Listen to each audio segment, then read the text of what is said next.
This was written for Syria, but this could be any country, easily. And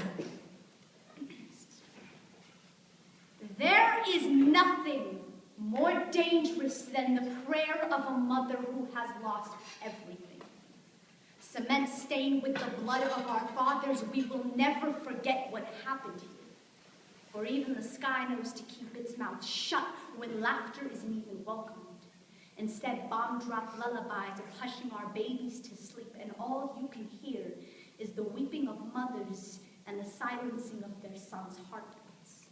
And the oppressors, they think God cannot see, but even the deaf can hear the warnings, and the blind see it coming, and the dead over and over feel the rattle of death. وَلَا تَحْسِبَنَّ اللَّهَ غَافِلًا عَمَّا يَعْمَلُ الظَّالِمُونَ إِنَّمَا يُؤَخِّرُهُمْ لِيَوْمٍ تَشْخَصُ فِيهِ الْأَبْصَارُ. O tyrant, do not think that your Lord is unaware of what you do. He is merely giving you time. Before your eyes face the terror of your deeds, your heart will speak against you. Your limbs will tie knots around your tongue. Wallahi, every atom of blood will be avenged, and the forgotten languages of salam will be spoken once more, and Syria will smile, and the roses will grow again. Wallahi, the roses will grow again. Ya Ahl Sham, family of the Fertile Crescents, the world has neglected you, but your Lord has not. Do not worry. For those responsible for you will stand before the people, and they will be asked, why did you cover your ears when you heard the burning of children? How could you look away when your face was covered in the blood of your brothers? May the stench of mass graves haunt you the way they haunt the childless mother. On a lighter note, may it remind you of your despotism. For evil does not come with the enemy's guns. The truest of evil comes from a mouth that knows the truth but refuses to speak it, because to a child in this war, there are only two kinds of people, the murderer and the murdered. And when they ask which you are, how will your silence defend you? That is just a piece on the apathy of mankind, whether it's addressed to the Muslims, whether it's addressed to the tyrants, whether it's addressed to the people who know yet don't care.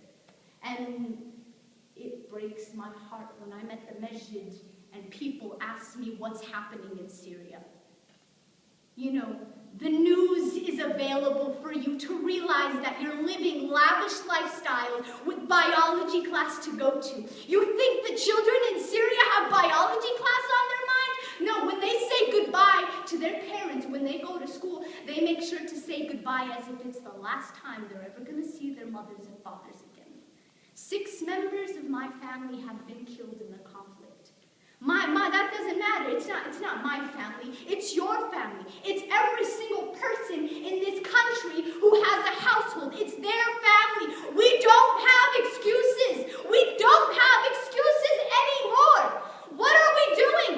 Why are we quiet? That doesn't make sense. And it puts a tear in my heart, because imagine if the world neglected us.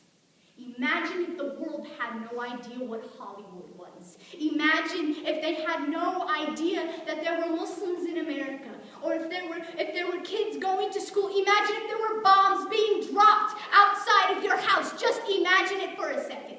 Just imagine it. In this country, we have classrooms that echo the sound of my voice to make us forget the reality.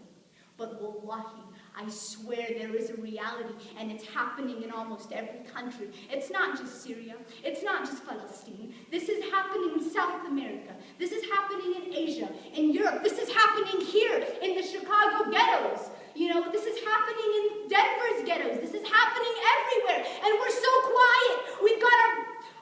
can't cuss. We've got our Facebook statuses, keeping us so up to date with our fancy realities.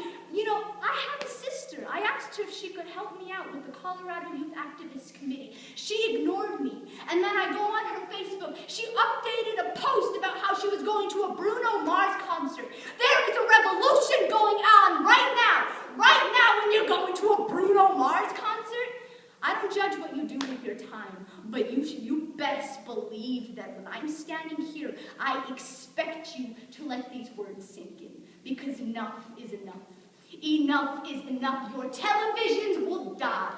You know, your Facebook statuses will get old. Soon enough, nobody will care about your fashion sense. They don't care about your individuality. The only way you are going to make a mark on this world is if you forget about yourself and give to someone who needs you.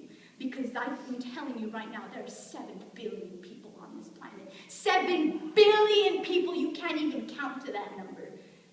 And the few of us that are sitting in this class right now, we absolutely, I swear to Allah, we could make a difference. I promise you we could make a difference.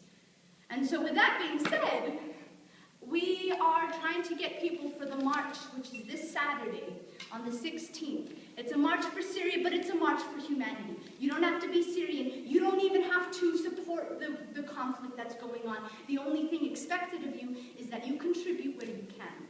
Whether it be money, whether it be your presence, whether it be anything. But this is just a piece of paper. If you can sign your name on it and just give us, you know, the comfort of knowing that we have someone to help us to maintain things on that day, then please do. I mean, if I can't reach out to the Muslims, am I really going to have to go reach out to the kuffar? Am I really going to have to do that? Are you so busy with biology class in medical school that I have to reach out to people who don't even really care and aren't touched by the cause the same way we are? We are one body. We are one body, you know? And it's so important that you contribute, because when you die and your silence is the thing to defend you, you best believe you're not in a good position. You best believe it. And so there's nothing more for me to say. I don't care if you care about Syria. I don't care if you care about the ghettos of Chicago. Just be passionate about something. Help someone somewhere with what you can, because we all have ties to a country in conflict. We all have ties to a conflict in our own homes, you know, and just, it's time to just wake up. The world's ending. All the signs of Yom al-Akhirah, all the signs of the Day of Judgment are here. Every single minor sign has hit. Every single one. It's Monday again. It's Monday again. Already the time is slipping through our fingers. How are you going to get up when time has run out? People die. People die in car accidents. People die and get shot in the face. Sandy Hook Elementary School. You think those parents knew that their children were going to die when they walked into that school that morning? Death will take you by surprise. And so if you are not prepared for it, you will have failed the one thing that humanity is supposed to have structured you to do. And that is to help your brothers. Because you're just one person. You think anyone cares about you? And that's the truth. And so I'm going to pass this around. If your name's not on it, I expect you're doing something else more important that day. And that's all. So there you go.